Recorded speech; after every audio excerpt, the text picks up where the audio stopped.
140억 리터. 전 세계 사람들이 매일 마시는 물의 양입니다. 마치 바다 전체 물의 양처럼 엄청나게 들릴 수도 있지만 이 양은 지구상에 존재하는 물의 1%의 절반 정도입니다. 그런데 그 물이 다 떨어져 가고 있어요. 만약 바다 전체가 마실 수 없는 짠물이 아닌 신선한 물로 가득 차 있다면 어떨까요? 얼핏 듣기엔 동화 속 이야기 같죠? 아시다시피 사람들이 살고 있는 땅은 거대한 웅덩이에 둘러싸여 있고 그 웅덩이는 H2O와 염화나트륨으로 되어 있죠. 이 물은 마시고 소비하는 부분에 있어서는 별로 쓸모가 없습니다. 그리고 혹시 몰라 설명드리자면 H2O는 물, 염화나트륨은 소금을 가리키는 화학적 용어입니다. 일부 대륙의 많은 사람들은 강이나 호수에서 신선한 물을 얻을 수 없고 이 위기는 매년 점점 더 심각해지고 있습니다. 지구상에서 7명 중 1명은 현재 깨끗한 마실 물을 얻지 못하고 있습니다. 그리고 어떤 전문가들은 이 통계가 세계 인구가 2배로 증가하는 2030년쯤에는 1.5명당 1명꼴로 치솟을 것이라고 말합니다. 그렇다면 만약 우리에게 신선한 물로 된 무한한 바다가 있다면 문제가 해결되지 않을까요? 간단히 답하자면 아닙니다. 하지만 우선 애초에 바다가 왜 소금물로 되어 있는지를 이해하는 것이 중요합니다. 주변에 이렇게 많은 물이 있는데 그걸 마실 수 없어서 물 부족에 허덕이는 사람들이 있다는 사실은 매우 실망스럽게 느껴집니다. 그럼 제가 설명해 드릴게요. 강은 신선한 물을 바다로 끊임없이 가져옵니다. 여러분은 아마 이 강물이 바다를 희석시키고 소금 함유량을 감소시킬 거라고 생각하실 텐데요. 사실은 정반대입니다. 강물에도 염분이 섞여 있습니다.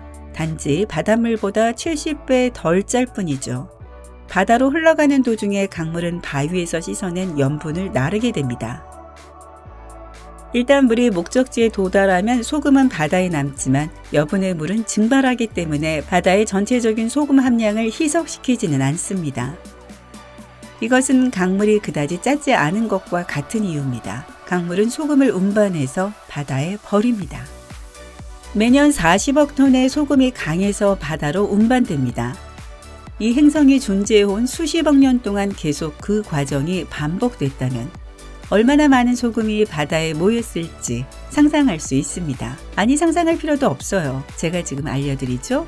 5만 조톤, 50에다가 15개의 공을 더한 수입니다. 자, 한번 써보세요. 다 쓸 때까지 기다릴게요. 너무 오래 걸릴까요? 그만큼 많은 소금이 우리 바다에 들어있어요. 만약 바닷물을 전부 뺀다면 거의 150m 두께의 소금층이 남겨질 거예요. 자, 이 많은 양의 소금으로 무엇을 할 수 있을지 상상해 보세요. 그래요. 이렇게 강물은 수년 동안 바다에 소금을 계속 첨가해 왔습니다. 그렇다면 바닷물이 원래는 짠물이 아니었다는 뜻일까요? 그럴지도 모르죠. 그 이론의 문제는 강과 바다의 염분 구성 요소가 다르다는 점입니다. 바다 소금은 염산에서 나오는 반면 강물의 소금은 탄산에서 나옵니다. 오늘날 대부분의 과학자들은 바다가 애초부터 짠물이었다고 믿고 있고 그 이유를 화산 활동에서 찾습니다. 매우 복잡한 과정을 단순화해 설명하자면 초기에 화산 폭발이 만들어낸 것이 산성비의 형태로 땅 위로 쏟아졌고 나중에 해저가 되는 암석과 반응했습니다. 그 반응의 결과가 짠맛이 나는 것, 즉 소금인 거죠. 자, 이제 여러분은 지구상의 전체 물의 97%가 항상 짠물이었다는 것을 확인했으니 이렇게 된 데는 이유가 있을 것이라고 생각할 수 있습니다. 하지만 마치 마법처럼 버튼을 눌러서 바닷물을 신선한 물로 바꾸는 가상의 상황이 발생한다면 지구상의 생명체는 파괴될 것입니다. 가장 분명한 결과는 무수한 형태의 해양 생물이 오직 짠물에서만 생존할 수 있다는 것입니다. 그들은 신선한 물에서 살아남지 못할 것입니다. 현재 우리가 알고 있는 해양 생물의 종만 해도 20만 종 이상이지만 이 숫자는 전체 해양 생물의 극히 일부에 불과합니다. 세 발의 피죠. 수백만 종이 더 있을 수도 있어요. 그렇다면 우리 인간에게는 어떨까요? 그들이 없다면 우리는 식량원을 잃게 될 것이고 수산업에 크게 의존하는 나라들 뿐만 아니라 그들이 수출하는 나라들에게도 심각한 영향을 미칠 것입니다. 만종의 수중 해조류도 고려해야 합니다. 해조류는 식물이자 동물이기 때문에 독특합니다. 해조류는 동물처럼 주변 환경에서 유기물을 먹고 살고 식물처럼 광합성 작용을 합니다. 이 때문에 해조류는 해저 생명을 유지하는 데 큰 역할을 하죠. 소금물에 사는 해조류가 없다면 바닷속에서의 산소 감소와 이산화탄소 수치의 상승이 얼마나 심해질지 상상해 보세요. 그러면 온실 효과도 더 심해질 것이라는 뜻인데 그건 지금도 이미 충분히 심각한 문제잖아요. 한마디로 지구 생태계가 붕괴될 수밖에 없습니다. 기존 먹이 사슬이 모두 파괴될 테니까요. 하지만 그게 다가 아닙니다.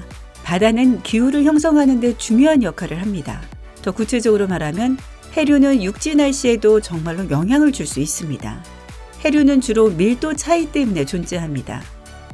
기억하세요. 뜨거운 태양 아래에서 표면의 물이 증발하고 나면 소금이 남습니다. 소금기가 많은 물은 밀도가 높아서 가라앉게 되고 표면의 밀도가 낮은 물보다 더 차가워집니다.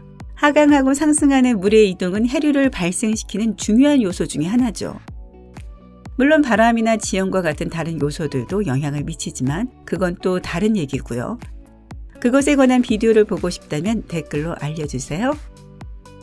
어쨌든 이러한 해류는 열을 운반함으로써 기후에 영향을 미칩니다. 해류는 따뜻한 물과 차가운 물을 수천 킬로미터까지도 운반할 수 있습니다. 그러고 나서 이동된 물은 그 위의 공기와 그 공기가 지나가는 땅을 가열하거나 냉각시키는 거죠. 멕시코 만류는 북쪽으로 이동할 때 열대, 아열대, 대서양으로부터 따뜻한 물을 가져오고 서유럽의 해안에 다다릅니다. 그 결과 그곳의 기후는 그 위도의 다른 지역보다 훨씬 더 따뜻합니다. 예를 들어 스코틀랜드 글래스고와 러시아 모스크바는 지구상의 같은 위도에 있지만 글래스고의 기후가 훨씬 더 온화합니다. 그래서 해류는 지구의 기후를 훨씬 더 견딜만하고 살기에 적합하게 만듭니다.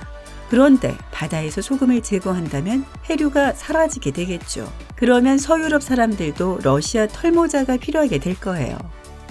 소금물은 또한 훨씬 낮은 결빙 온도를 가지고 있습니다. 소금이 없다면 바다의 더 많은 부분이 겨울 동안 얼음으로 변하게 될 것입니다. 더운 기후 지역은 점점 더 더워지고 추운 기후 지역은 더 추워지게 됩니다. 대부분 폭풍이 육지와 바다에서 더 자주 일어날 거고요. 기후변화는 더욱 극심해서 현존하는 종의 지구에서의 삶은 불가능하게 될 것입니다. 게다가 소금은 결국 바다에 다시 나타나기 시작할 거예요. 지구의 지각에서 나온 미네랄이 다시 바닷물에 용해되기 시작할 것이고 해양의 바닥 통풍구는 또한 미네랄을 바닷물로 뿜어낼 것입니다. 그러니 과학자들이 염화나트륨과 H2O는 그대로 둔 채 세계적인 식수 위기를 해결할 수 있는 혁신적인 방법을 찾는 것이 최선일 것입니다. 그리고 물론 우리가 할 일도 있죠. 물 소비에 조금 더 신경 쓰는 거요. 아무리 긴 샤워가 좋다고 해도 1시간 동안 할 필요는 없어요. 똑똑한 밝은면 친구들, 신선한 물을 더 많이 얻을 수 있는 방법을 알고 있나요? 여러분의 생각을 댓글로 남겨주세요. 만약 이 비디오에서 새로운 것을 배웠다면 좋아요를 주고 친구와 공유하세요. 그리고 삶의 밝은 면에 있는 다른 멋진 비디오들도 확인해 보세요.